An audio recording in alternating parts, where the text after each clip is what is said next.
ஹalleluya. அன்பின் ஆண்டவர் நம்மோடு கூட இருக்கிறார். அசைக்க முடியாத ஒரு பெரிய ராஜ்யத்தை ஆமென் அவர் நமக்கு தந்திருக்கிறார். ஆமென். நாமும் அவரோடு கூட சேர்ந்து ஆளுகை செய்ய போகிறோம். இன்றைக்கு தியானிக்கும்படியாக எடுத்துக்கொண்ட வேதவசனம் சங்கீதம் 11:7. கர்த்தர் நீதி உள்ளவர், நீதியின் மேல் பிரியப்படுவார், அவருடைய முகம் செம்மையானவனை நோக்கி இருக்கிறது. கர்த்தர் நீதி உள்ளவர், நீதியின் மேல் பிரியப்படுகிறவர். ஆமென். நீதியின் மேல் பசித்தாக உள்ளவர் பாக்கியவான்கள் என்று சொல்கிறார். நீதி செய்கிற மனிதர்களை ஆண்டவர் தேடிக்கொண்டே இருக்கிறார். ஏனென்றால் அவர் நீதியின் தேவன். இந்த உலகிலே அப்படிப்பட்ட ஆமென் குணம் கொண்ட மனிதர்கள் பெருக வேண்டும். அப்பொழுதுதான் பிசாசு தந்திரமாக ஆமென் காரியங்களை சாதிக்க விரும்புகிறதெல்லாம் குறைந்துவிடும். ஆகவேத்தான் இறுதி கட்டமாக நீதிமன்றம் தான் நமக்கு நீதியை கொடுக்கும் என்று சொல்லி எழுதி வைத்த சட்ட நீதியை மனிதர்கள் பயந்து அதற்கு கீழ்ப்படுகின்றார்கள்.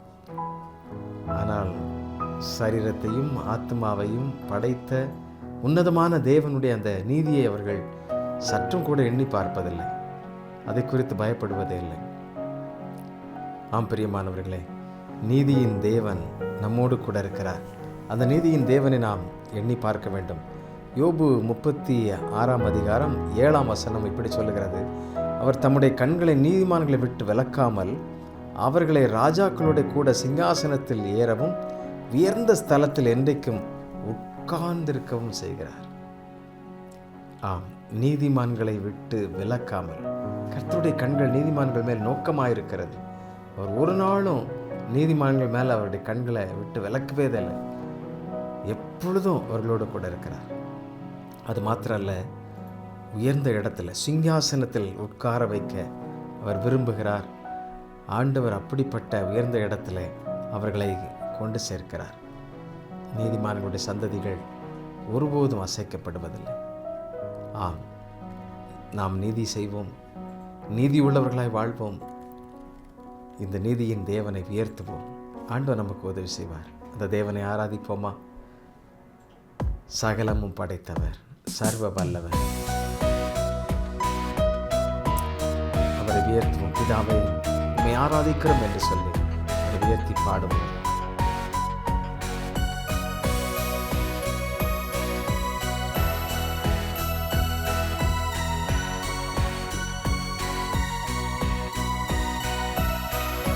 சகலமும் படைத்தவரே,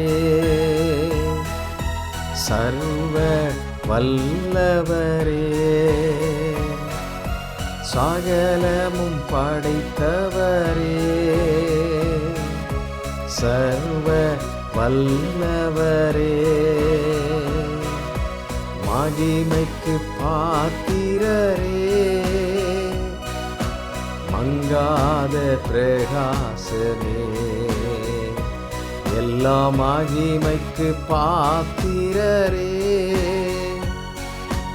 மங்காத பிரகாசமே, உம்மை ஆராதிக்கின்றோம், ஆர்ப்பரிக்கின்றோம், அன்பு செய்கின்றோம்.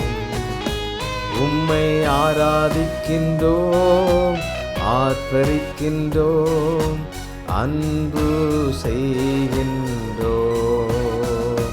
பிதாவே ஆராதிக்கின்றோம், இயேசுவே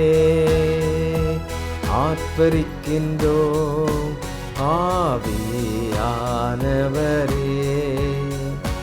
உம்மை அன்பு செய்கின்றோம். எங்கள் ஆவியானவரே உம்மை அன்பு செய்கின்றோம்.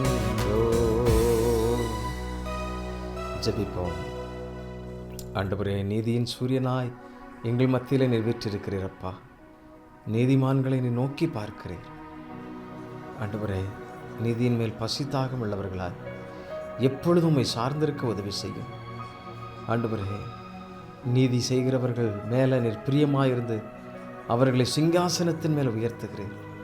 அப்படி எப்பொழுதும் நாங்கள் நீதி செய்கிறவர்களா ஆண்டவரே, நீதியை நடப்பிக்கிறவர்களாக இருக்க எங்களை தாழ்த்துக்கிறோம், எங்களை ஒப்புக் கொடுக்கிறோம்.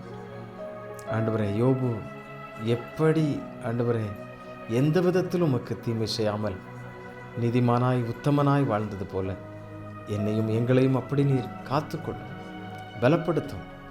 இந்த உலகத்தின் இழுப்பிலிருந்து எங்களை விலக்கி காத்துக்கொள்ளும். உடைய சட்டங்களின் மறைவில் எங்களை மறைத்து வைத்துக்கொள்ளும். நீரை ஆசீர்வதித்தருளப்பா. சகலவற்றும் உடைய கரத்திலே தருகிறோம், மகிமைப்படும். இயேசுவின் நாமத்திலே கேட்கிறோம் நல்ல பிதாவே. ஆமென், ஆமென். Thank you. God bless you.